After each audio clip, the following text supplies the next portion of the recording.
क्या भैया आप इसके बारे में क्या कहना चाहते हैं? मेरा बच्चा है।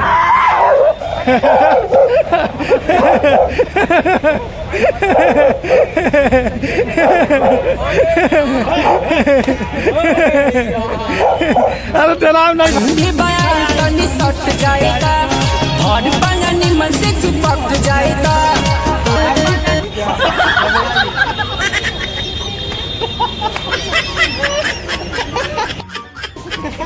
By bye tata. मेरी गर्लफ्रेंड मिल गई। मेरी गर्लफ्रेंड आ रही है तुर्की। दोस्तों आज भी हम लोग शूटिंग के लिए निकल गए हैं देखिए, और हमारे गोलू स्टार जी हैं अपने गेटअप में। अभी वो टेडी बियर का मुकुट नहीं लगाए हैं लेकिन लगाएंगे आगे चलकर। दोस्तों आज का भी शूटिंग बहुत ही लाजवाब होने वाला है। जान से ज्यादा चाहिए तू ना जाने, अपना आशिक के गोरे ना पहचाने लू। हाँ ये दीवाना तो हर तोहरा यकीन हो।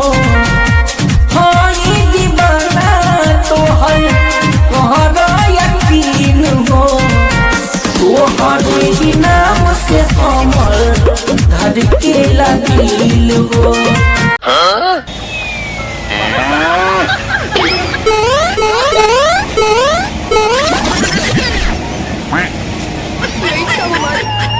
आज तो तू गया बेटा।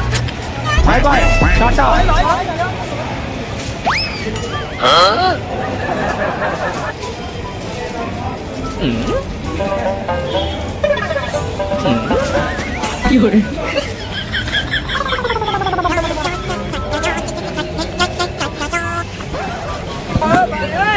दीपक सिंह छपरहिया बनमवा जाने पूरा जहानावा।